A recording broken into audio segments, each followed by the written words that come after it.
but it's consistent deal flow, and really learning how to scale is the hard part. And so I would step back 1 or 2 days a week and just stare at my business and try to get out of the weeds and look at it and go, okay, what are the parts of my business that should be automated?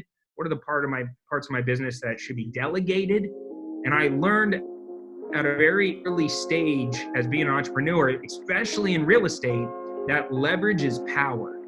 And the more you develop that skill of being able to leverage other people's time, money, relationships, resources, knowledge, the faster you're going to go and the further you're going to go. What's up, everybody? Jamel Gibbs here with the REI Education Academy podcast. And I want to welcome a very special guest that we have on the line. He's absolutely crushing it in his market. He's crushing it in all types of different businesses. And, just to tell you a little bit about him, he's been around in the real estate business for about 15 or so years, millions of followers on Instagram.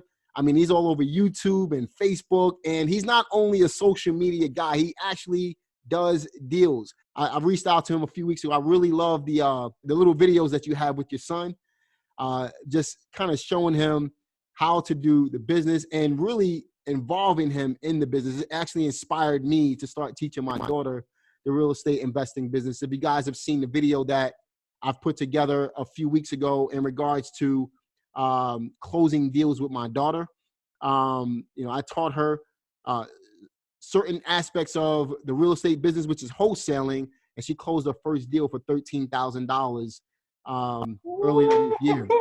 So, I was really inspired by that, man. And I wanted to reach out to you. I said, I got to reach out to Cody to get him on the line because, what you're doing is game changing for a lot of people. A lot of people don't involve their kids in their businesses, man. But I love the fact that you are, and it really pushed me to want to have my daughter on the line. But welcome Cody Sperber to the call, everybody. Boom. I'm going to hold nothing back, share the good, the bad, and the ugly, and, hopefully inspire you guys to get out there and get to deal making. Because I remember when I was brand new, how exciting this business is. Yeah, man. Right. And then I also remember that first year of the roller coaster ride of wanting to, throw myself off of a bridge because it was so difficult at times, and then getting back on and being like, oh, I'm going to get some traction. And then the next day falling off again. And when you finally you break through and you finally get some consistency, it really is a life-changing business. And, you guys are at the right place following this guy. So I'm excited to be here. Appreciate it, my brother. But listen, man, why don't you tell them a little bit about yourself, how you got started in the business? How did you end up where you are today? Yeah. So like I said, I've been in the game for 15 years. I actually, as a little kid, wanted to be a history teacher. So real estate really wasn't on my radar. But when I was in the military, my dad bought me the book, Rich Dad, Poor Dad, which is the first time I ever heard of the word asset, the word liability. And I kind of was like, damn, how come nobody taught me this sooner, And when I got out of the military, I still kind of wanted to be a history teacher. So I went and spoke to some of the history professors at San Diego State, and I asked them a question. I said, how much money do you guys make? Do you love your job? Like, how much money do you guys make? And one guy started laughing out loud when I asked him the question. And he's like, man, I have to have a second job in order to really survive. And I remember thinking to myself, damn, that sucks. Like, I have this passion for this concept, but they don't make any money. And so I was really struggling internally on what to do. And my dad was really encouraging me to just get some basic business classes out of the way. And so I came out of the military. I went into, I joined Arizona State University. And while I was there, a friend of mine asked me to go to lunch, and he pulls up in a brand new Mercedes. And I was like, dude, how'd you get the car? And he's like, I flipped a house and I was able to make $80,000. And I remember sitting there looking at him thinking, how did you do that? You don't have any money. And he's like, no, it's this process called wholesaling. And he kind of penciled it out on the napkin. And I really didn't know what I wanted to do with my life now. It kind of made a lot of sense. And so you got to go back 15 years. I went down a rabbit hole where there was no online education. There was no YouTube. There was no badass podcast like this. Like, there just wasn't a lot of resources. And so I would have to get on a plane. We would look in the newspaper for seminars and workshops, and I would fly all over the country going to these seminars and workshops put on by all these gurus. And I bought every course under the sun, every book, every tape. I went to every seminar, I paid for all the workshops. I went to all the boot camps, and it was rough. My first year was really rough in the business. I wish it was like this fairy tale story where I got into real estate, dominated, and made all this money, but my first year sucked. And I did quit 9 months in. I struggled, couldn't get a deal. Every little deal that I was almost about to get. So you actually quit the business and then came back into the business? Yeah. So around the 9-month mark, all that youthful enthusiasm that I had, like when something's brand new and you're learning about it, you're like, you got plans of world domination, right? You're thinking this is going to be awesome. I'm going to make millions of dollars. I'm going to be like one of these people I see up on stage celebrating all my successes. And when it doesn't happen your first month, you start to lose a little enthusiasm. Then the second month, you start second guessing what's going on. By the third month, all your self-limiting beliefs are eating you alive, and all the I told you so's from everybody are starting to get louder. And imagine doing that for 9 months. Like, I was so hard-headed. I was trying everything for 9 months. And by this time, I ran out of money. I had $30,000+ in credit card debt from flying all over the country and buying courses and stuff. And I just was running out of steam. And I had a deal. This is what the straw that broke the camel's back is I had a deal. And it was at the finish line, and the deal fell apart, and they ended up pushing me out of the deal, and it fell apart. And I remember being so defeated at that moment that I just kind of threw in the towel, and I was like, screw this. And I actually went and got a job as a bookkeeper. I remember putting out resumes, just feeling like a loser, not because I was going to get a job. I think having a job is great. I just gave up, And so that lasted 4 months. And during that period of time, my girlfriend, who's now my wife, was kind of encouraging me to stop being a whiny little baby, because every day I would sit in traffic, and as a bookkeeper, it's not really an exciting job, right? And so I would go to work every day. It was super boring. And then I'd come home and I'd sit in traffic, and it was like Groundhog Day. By the third or fourth month, all I was doing was negative and complaining all the time. So she was kind of encouraging me to stop being negative. And at the time, a friend of mine said, hey, I'm going to go to this real estate workshop in San Francisco put on by this guy named Jack Miller. And I heard of Jack Miller. He was like an old time guru type guy, but he was different than all the rest of them, but I didn't know what to expect. And I kind of was hesitant to go, but I thought, fun trip with my friend. Sure, I'll go. My girlfriend was encouraging me to go. So I went. And when I walked into that room, bro, it was like instantly I felt the atmosphere was different. And I walked in there and I looked around and I was like, wow, this is actually like a room full of deal makers. Like, it wasn't a sales pitch. It wasn't this guru that flies into town and sells you a bunch of crap and then disappears on you. It was the real deal with the real community and real people doing deals. And it was there that I met a guy named Lyle, who became my first mentor. And that was the game changer for me. Lyle helped lock arms with me and kind of just took me under his wing and taught me the things that you can't learn in books, or you couldn't learn from the front of the podium. And thank God, because it was that help that I was looking for, that love and that compassion and that level of training that I was desiring all that time. I finally had it. And when I got back, he was working with me. And within a few months, I hit my first deal. And it was a big deal. And it was a complicated deal. It was a divorce, a bankruptcy, and a foreclosure. So I'm like, my first deal is like the most complicated type of deal you can ever do. But I had this guy mentoring me through it. So I was able to get through it. And I remember being at the bank, getting ready to deposit that check, and I'm holding it and I'm looking at it and I'm like, this is it. Like, this is it. Like, this is the game changer. This is the moment. I've freaking been waiting forever, and I'm finally here. And I knew from that moment, it wasn't even about that deal any longer. It was like, from this moment forward, it's going to be different. And I just felt it.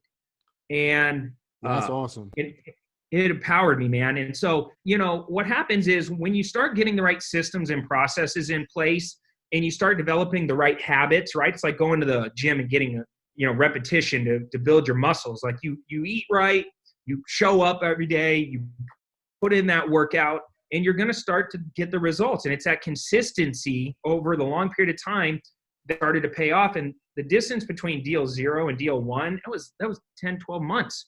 But between deal 1 and 2 was only like another month. Then deal 2 to 3 was only like 2-3 weeks. And then it just started getting shorter and shorter. And before you knew it, I was closing multiple deals a month. And I got lucky, bro. I got lucky because I was here in Arizona. Yeah, that's a great Arizona market. happened to be, it's a great market. And it was a very competitive market. Peak wholesalers, peak rehabbers, peak investors. But I was able to thrive because there was so much activity going on and so many people that were inspiring me to keep going. And when I finally got some traction, and I got pretty good at door knocking and pre-foreclosure investing, and that's kind of where I cut my teeth in the beginning. And then the world melted, when everything broke down in 2007, 2008, we were at the epicenter of that whole world of meltdown. And as anybody listening to this or watching this knows, it doesn't matter as a creative real estate investor whether the market's going up or down, right? There are tools and strategies we use when the market's hot and going up. And right. There are tools and strategies when it's flat, and there's tools and strategies when it's going down. And so all I did was shift my strategy and go into my tool belt and pull out a different set of tools. And so I was able to do and make most of my money when the market was bad. And that happened for, a few years. And in 2010, I started Clever Investor, the education company, because of my passion for real estate, my passion for teaching. And now people kind of know me as the Clever Investor, but I didn't start education until I became a millionaire at age 28, multimillionaire by age 30, had already done thousands of real estate deals, then started an education company, which kind of took off from there. So I remember when you started Clever Investor, man, going back 10 years, and then you had that, what was it? The the M3, the software, the mobile marketing machine. Yeah. Yeah, I remember that, man. So you're taking it back, man, putting some age on me right now. But yeah, my story is kind of similar to yours, man. It took me about 13 months to get my first deal, but I had a $1,500 check after 13 months. I didn't quit though, but my next check after that was 48 grand. And at that time I was living in the projects, man. I grew up, living in the projects. So, I mean, for me, that was like life changing. And then after that, I got a $10,000 check. So I could definitely relate to that story, man. I loved it. And, it makes it real for those of you listening to this podcast right now. Maybe you're going through it right now. You're looking to really get your first deal, or maybe you're in a tough spot in your business. Just stick it out, and keep planting those seeds every single day. Eventually something is going to sprout for you.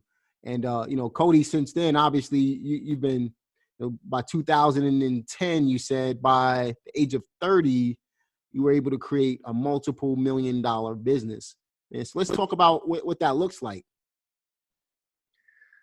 Well, it's funny because, I've been at a lot of different levels of success, and I feel very lucky to have been able to have a business where I've been able to meet so many amazing, great, wonderful people that have allowed me and inspired me and given me opportunities to keep leveling up. And so, whether you're at 0 to the first $100,000 as an entrepreneur, which is, by the way, the hardest, right? That first $100,000 is the hardest because there's so much new things you've got to learn, and so many hands you got to shake, and relationships you got to build, and new habits you got to develop. But once I got to that point where I was closing consistent deals, it really just came from me stepping back and taking some of my military experience from the Navy, because the Navy's all about systems, right? It's like, yeah, I could teach anybody to go, and you could do the same thing. Teach anybody to just go get a deal. But it's consistent deal flow, and really learning how to scale is the hard part. And so I would step back 1 or 2 days a week and just stare at my business and try to get out of the weeds and look at it and go, okay, what are the parts of my business that should be automated? What are the parts of my business that should be delegated? And I learned at a very early stage as being an entrepreneur, especially in real estate, that leverage is power. And the more you develop that skill of being able to leverage other people's time, money, relationships, resources, knowledge, the faster you're going to go and the further you're going to go. And so for me, I was always looking at like, okay, what needs to be automated? What needs to be delegated? What needs to be deleted? And I would spend a day or two working on the business, just like the military forced me to create a system to make my bed. It was like step 1, step 2, step 3, step 4, step 5. And then once you have the steps modeled out, I can then have anybody else do it. Just what I discovered is I'm not that good at a lot of these things. You know, I wasn't in my head. My ego said, you're the best. Nobody can do it as good as you. But the reality is almost everybody did it better than me. And as soon as I got out of my own way and got good at delegating, then I had to develop a new skill, which was leadership. And I started having to like work on myself and go, you know what? I got to be not only a great delegator, but then I got to be a great leader to inspire them to want to do this stuff at a very high level. So that way I get the results and the team wins. And then from there, your business basically took off once you figured all that's that when it stuff starts. out. Yeah, that's the key is that's when you really start scaling. So let's bring it back for a second and let's talk about, you know, this delegating and scaling part of the business, because a lot of people right now, maybe we have some listeners that are doing a fair amount of deals, but they really can't get past that hurdle. You know, obviously like you said, you've had multiple levels of success in business in general, in more than one business. And I know this to be true. So what type of mindset or what type of steps does an individual need to have in order to get from, let's say they're doing a certain amount of deals on their own, to really delegating and then changing their mindset to be able to start letting some of it go and be able to scale their business? Yeah. So, and that's a great question. And a lot of it comes from clarity, right? Entrepreneurs, especially when you're first starting out, it's hard for them to slow down long enough to get the clarity they need to know where they want to go. Right. And, you know, we're just on a sales mission, right? Just sell, make money, get money in the door. Hurry up. We got to flip some. Like for me, I started off wholesaling. All right. So everything was just like quick cash, go as fast as you can. And when you start when you make the decision, the emotional decision to bring on team members, and that you realize that you're in your own way, because there's only so many hours a day that you can give and so much energy you can give during those hours, that's taking you to wherever you are right now, but you're stuck. And a lot of people get stuck. How you get unstuck is leveraging and bringing on other people, whether that's a virtual assistant or actual in-house team members. You have to leverage and you have to let go of some things that you're holding on real close because you got this BS story that you're better at it than, and it's going to take longer to teach somebody. No, you have to model out and document everything that you're doing. And so I would, like I said, spend a day or two a week, and I would just pick one thing.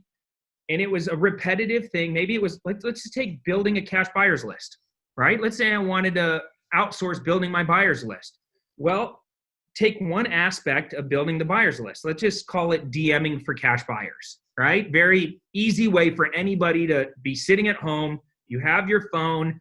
I'm just going to DM people on social media in real estate groups, and I'm going to pitch them on joining my buyer's list and explain to them I got off-market deals and they're hot. Nobody else has access to them. And I'm direct to seller and I can make them a lot of money. And it's very time consuming, right? It really works because you're constantly, doing it over and over. You get immediate results, but all I have to do is step one, write the messaging. Message 1, message 2, message 3. And step 2, I need to document the steps it takes for me to actually get the message out. So it's like go into Facebook, go into search real estate groups, Arizona, find the groups with the membership that has the most active members, not the largest group, but the most active member group. And then go into the group and start infiltrating the group by adding value to the group, right? Every single day and answering questions and just serving, right? And at the same time, I'm going to DM every single member in that group this series of 4 messages over a 3-week period. Well, once I document that whole process, then what I would do is I would nowadays open up a screen capturing thing, and I would document me clicking all the buttons, doing the search, going to the group, and sending off the messages, and I would record that screen capture. And I would create a Google document that literally at the top says DMing for cash buyers. I would write out all the steps, and then I would put a link to that screen capture video. And now I have something. I have a document. I have a system that I could literally give to anybody that can literally follow instructions, and I'm free.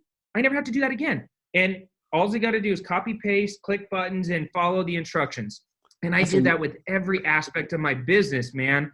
And here's what I found to be true. We all know what to do, right? It feels overwhelming. When you're trying to eat a real estate elephant, it feels so overwhelming in the beginning. You're like, how am I going to attack this? Real estate, huge, overwhelming, heavy. I can't breathe, all right? It's a lot. Don't think of it like that. Go upstream and go, okay, real estate, okay. Wholesaling, okay. Building cash buyers list, okay. One function, DMing for them. Now I'm down to a bite-sized chunk where it's not that overwhelming. And if I just attack that today, I could free myself from that forever. And so that's how you eat a real estate elephant, one bite at a time. And so once I started doing that, I found that since we all know what to do, but a lot of people neglect to do it, the people that play the game at the highest level are the ones that go in and do the boring ass, hard, repetitive, grunt work consistently over a long period of time. That's it. That's the secret to success. When people go, what's the secret? It's doing the boring ass grunt work consistently, right? Because I developed that habit of like, it needs to happen. Somebody needs to do it. And so I would develop little mini microsystems, document it, and then hand it off to a virtual assistant or do a team member. And now, if you look at my business now, dude, I got hundreds and hundreds of these documents. Do you have multiple individuals take care of each task, or do you have one individual take care of multiple tasks? Now we're going to get it a little bit more gangster. Ready? Okay. So now we're going into like entrepreneurial 101 type stuff, like things that you need to know to run a real business. Because flipping houses is not a business. Like wholesaling a house, not really a business. Wholesaling multiple houses every single year, scaling to multiple millions of dollars per year. Now you got a biz, right? And so for me, it's roles, goals, tasks, right? I'm a systems guy. So I think of everything as RGT, roles, goals, tasks. So like roles, every person in my world has to have a role. They need to know what their role is, and I need to know what their role is. And that alignment will create what we call velocity. I can't go to the promised land if we're not in alignment, because you're going to go this way, I'm going to go this way, and we're going to have friction. So roles, clearly defining roles is very, very important. And this is kind of that boring ass work that a lot of entrepreneurs neglect to do, because they're like, I don't really know where to start. And it doesn't really make me money. So why am I doing this? Why am I spending? No, you spend time defining the roles, because here's what I found to be true. A lot of entrepreneurs know what they do. They know how they do it. And then Simon Sinek came along, who's a really powerful author and speaker. And he said, well, look, where people are messing up is they don't really clearly understand why they do it, right? Well, yeah, it's what you do, how you do it. And if you're really good, you know why you do it. I took it one step further, which was, okay, what, how, why, and what's in it for the team member if they do it with me. When you get the what's in it for other people, like me and you, if I could get in alignment with you, I already know that we can make millions of dollars together. This is going to serve me and my family and my vision and my purpose and where I'm trying to go with my life. And I have to take your big vision and include it in my big ass vision. And now we both have big visions, but we get in alignment. So here's the roles you're going to handle. Here's the roles I'm going to handle. And together we're more powerful because there's more energy there. So roles, number one. Then once you clearly define roles of every single team member, then you can move on to goals. People suck at setting goals, right? They set arbitrary goals, and they don't really like clearly define what the goal is. And the worst mistake entrepreneurs make is they don't put a hard deadline on it. It doesn't become a goal without a date. You need to have a due date. And from that date, and it needs to be prioritized, but from that date, now you can work backwards and create the tasks. But a lot of people just start making this checklist of tasks, and they start there. Well, you got to start at roles, then it goes to the goals, and then you back into the tasks. And every goal has to have a series of tasks that go along with it. Now what happens is everybody has clarity. You know what's in it for you. Everything is clear across the board. And that roles, goals, task model has served me really well. And it can be as simple as an Excel spreadsheet. Just opening up an Excel spreadsheet, putting an R column, a G column, and a T column, and then just start clearly defining what everybody's thing is. That was much heavier on like business 101 type side, but I'm telling you, if you really want to scale, you've got to go a little bit upstream and get to that level. I like that a lot, man. I'm going to definitely implement that myself. But so roles, goals, tasks, and obviously the tasks are, so if you think in lines of a goal being your destination, and then the tasks being the vehicle or the steps that you're going to take to get to the goal, that's exactly what Cody's talking about here. So you've been able to become really successful in real estate investing. Then you built a successful online platform as well, and Clever Investor. So did you use some of the same tactics from your real estate business in order to build that education platform as well? I took some of the stuff from what I learned from being an investor and being in the Navy, but honestly, I probably took more from building my education company, which was the hardest thing I've ever done in my life, and actually applied it to my real estate business. It's actually more the reverse, because now in education, I started Clever and it took off. You know, after the first year, it started scaling. Next thing you know, I have 80 team members, much different than my little real estate business. And it was like, okay, I got departments. I have emotions. There's psychology. There's pay structure, and there's tons more legalities and all kinds of stuff were going on, merchant processing and heavy accounting things. And it became very challenging. So I actually had to grow as an entrepreneur because of education, much more difficult than real estate. Yeah, I agree. If I could do it all over again, I don't know if I'd do it again. Honestly, I do real estate education because I'm passionate about it, but I make as much money from real estate as I do from education.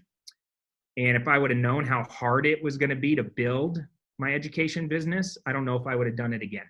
But you grow as a person and as an individual as well, you know, you know, through your experiences, obviously, you know.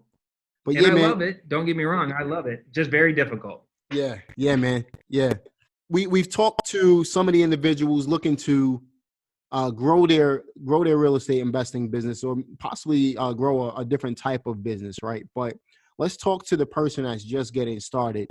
What are some of the if we had to give a 3-step process, what would those 3 steps be to go from where they are right now to cashing that first check? Like what are some of the things that you've done or would you recommend in today's day and age?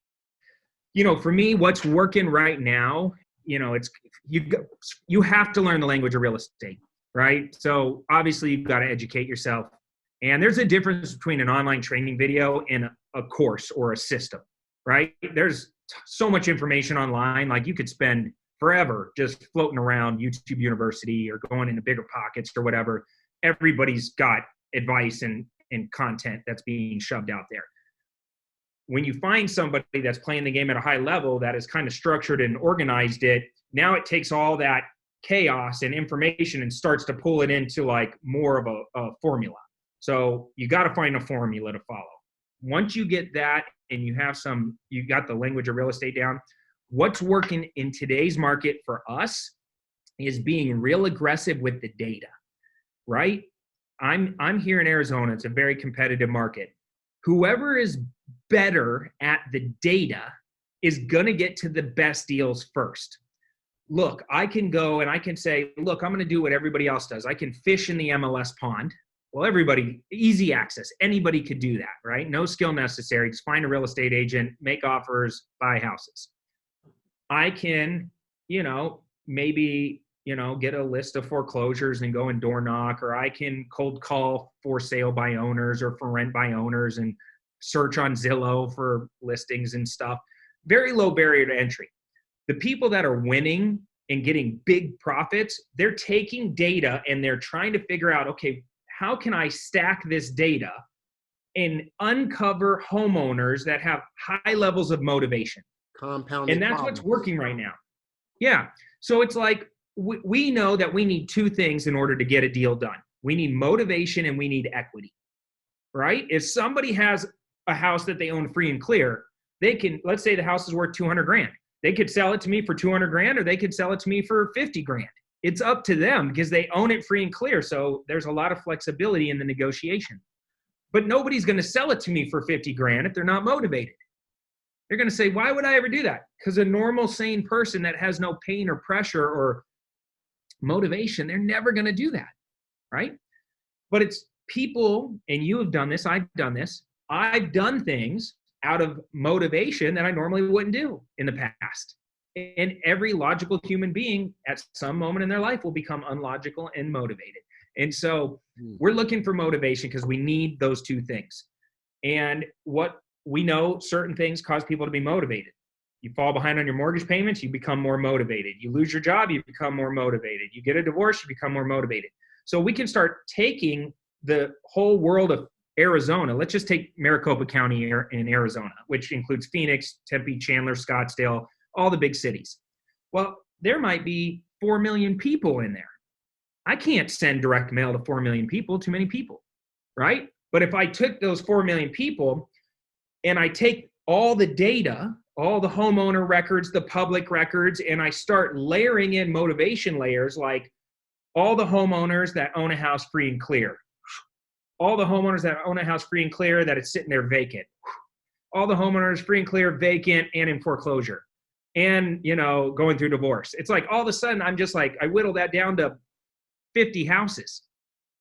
Very easy for me to door knock 50 houses, cold call 50 houses, text message 50 houses, send direct mail to 50 houses, targeted, right? So that was step one, is the light bulb going off and going, I got to figure out how to get this data, right? I got to figure out how to figure this out. And it's called data stacking. And that's using big data to allow you to get to the best deals. But if you really want to be cutting edge, take big data and you add it with smart data. And this is the future of real estate investing. Smart data is using technology that is so cutting edge that here in 5 years, it'll be mainstream. But right now it's cutting edge, and it's artificial intelligence. There are very smart people, much smarter than me, creating algorithms that are learning upon themselves. And these algorithms, they're taking into account things outside of the big data. So if big data is housing records and the fact that you're going through a divorce or all that, now let's have a software that is really freaking smart, analyzing the data at warp speed, going, okay, what's going on with the legal socioeconomic environment? What's going on with their credit card spending habit? Where are they hanging out on social media? Where are they traveling? What habits are they creating? And all of a sudden it's identifying homeowners within the big data pool and pulling them out. And it's saying who out of this batch has the highest probability and propensity to sell at a discount quickly. Probability means who is likely to sell at a discount.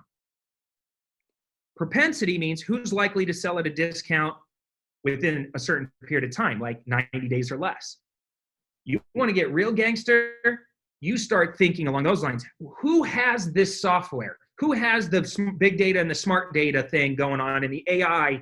So that way, just tell me out of the 4 million homeowners, the 15 I need to focus on. Because if I only focus on the 15, now my marketing ROI goes up, my wasting of time goes down. I can get to bigger profit deals quicker, and then take it to the next level and go, okay, now we're identifying those homeowners. How do we contact them? Well, in the old days, we'd send some mail. Maybe in the old days, we go and knock on a door. In the old days, we would, maybe give them a call.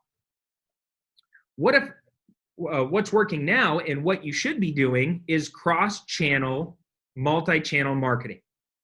So now it's serving them ads on Facebook, YouTube, Twitter, Twitch, wherever the frick they go online, Google, and also hitting them with the text message, also hitting them with the direct mail. So now you have this omnipresent, multi-channel, cross-channel marketing hitting people that don't even realize that they want to sell yet. Think about that for a second. We are creating these predictive models on people that don't even know they want to sell yet at a discount, but we know they're going to. Wow. And all they see is us. So I swoop in, me and my team, and we're like, look, we got multiple ways we can help you. Because we don't show up and just say, here's an all-cash offer.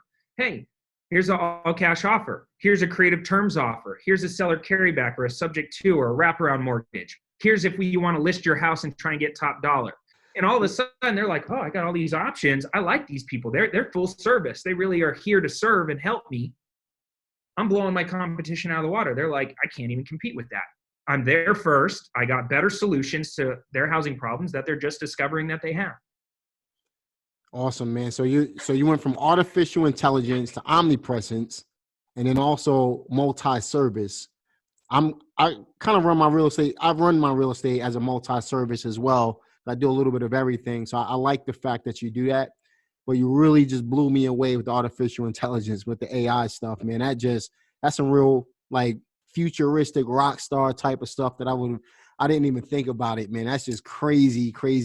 Just controlling data, being in line with the data itself, and really taking that information and, like you said, creating that, stacking the interest and really being able to target the type of person that you want on a whole nother level, man. That's just crazy. That's some crazy stuff, man. So step one, step two.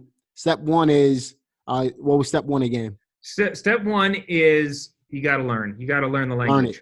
Yep. Step two is you got to take advantage of cutting edge technology so you can get out in front of the curve and get to the best deals first. And then right? What would step three be then? Step three is don't just show up with one tool in your tool belt, right? Step three is show up and be full service, because we are actually competing against Open Door and OfferPad and these big, huge hedge funds that are also automating the home selling process and making it very simple for people to just sit at home and click some buttons and get an offer.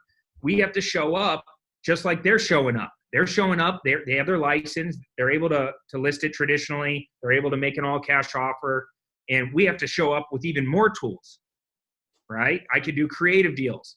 Oh, you don't want to take the all-cash offer because you don't have that much motivation? Okay, let's work something a little bit more creative.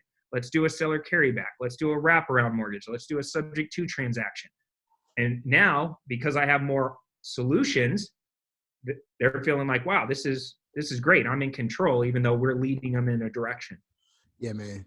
I love it, man. Good stuff, man. So there's a 3-step process for those of you listening who are struggling to understand what this thing called real estate investing is all about. Maybe you're struggling to get your first deal. There's a 3-step process. And even if you're in business, I've been in real estate now for 19 years. I just learned something new in regards to that artificial intelligence. Cody's a rock star with that stuff, man. That was just incredible. So definitely something to take away from me personally. And I'm sure if I pick something up, our listeners are going to pick stuff up. From and if you're new, think of this. You're not going to compete with me, right? You're just not going to compete with me. So the real answer to your question is go find somebody that's playing the game at this high of a level, and you get proximity to them, and you serve, and you do whatever it takes to learn this stuff. Whether you're cutting a check to go there faster and just getting immediately mentored by them, or you're working for free if you have to. and you're doing whatever it takes to just get that proximity so you can see, how are you doing this? Why do you do it this way? How do you think? And I've mentored thousands of people. And some of my students, the ones that were the closest to me, are now some of the biggest wholesalers in the game, right? Because, and they served, and they went through 5, I'll just take Josiah, who now runs Keegley, right? I taught the kid from the ground up since he was 17, every single thing that he knows. And here's the thing, he had the core ingredients inside him. He was great even when he was 17. Before he was great, he was great. He had the core ingredients. And if you're listening to this, you have the core ingredients. But he took the best of what I had, right? And then he went and made things better. Yeah, and they're doing something. They're calling it astro flipping. That's just a stupid name for co-wholesaling. And I tell him to his face, like, that's a dumbass name. But it sounds sexy, and it sounds different and unique. So whatever. But they're co-wholesaling. And if I was new, that's where I'd start. If I didn't have any resources, it's easy. Go build a buyer's list. Right? Or go find deals and partner with somebody that has the other half of the transaction. That's the whole model that they're doing. So they were able to scale that, which is impressive, because of leverage. Yeah. Right? He learned from the best, and now he's killing it. It's awesome, man. Awesome. Cody, man, it's been a real pleasure having you on the line today. If our listeners wanted to get in contact with you, obviously you're all over the place, man, with the social media. But if our listeners wanted to get in contact with you or to learn something new as they've been able to learn on this particular call, where should they go? I would go to my YouTube channel at Clever Investor. I'm putting out 2 to 3 badass YouTube videos every single week. At Clever Investor on all social platforms. I'm really known for my Instagram.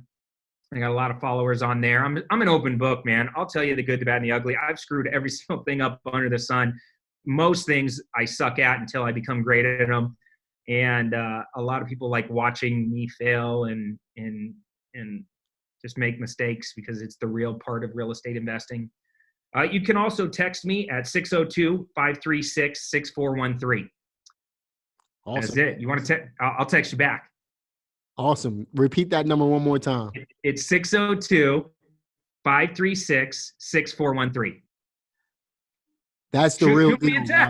That is as real as it gets. Yeah, dude, who else is going to give out their cell phone number on a podcast? Let's go, baby. It, man. So listen, guys, text Cody or check him out on his YouTube page. He puts out a lot of content, and I know this for sure. In fact, I'm actually going to feature during the week that we put this podcast out, I'm actually going to feature your page on my page as well.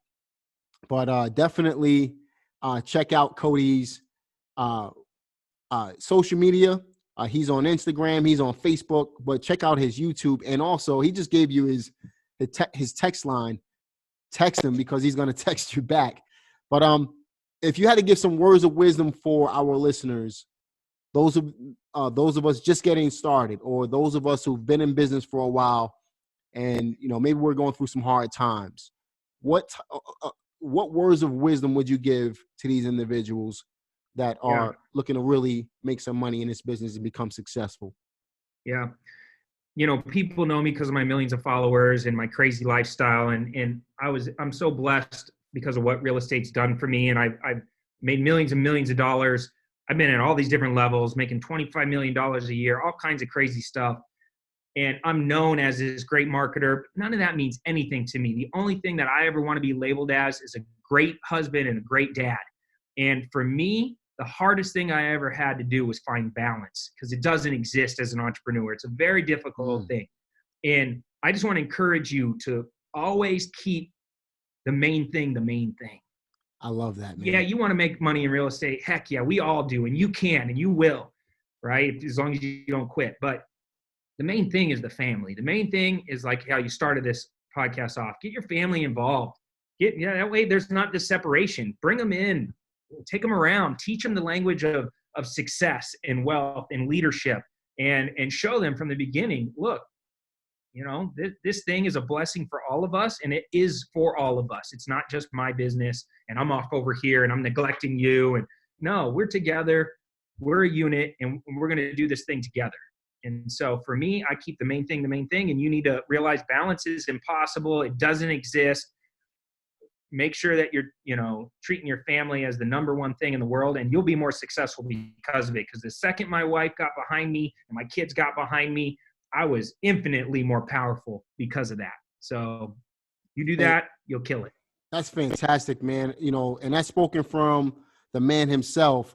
You know, at the end of the day, you know, that's something that I live by myself as well. I love that because having, you know, obviously having that balance in your life. Remember what the reason why is. You're doing this for your family, right?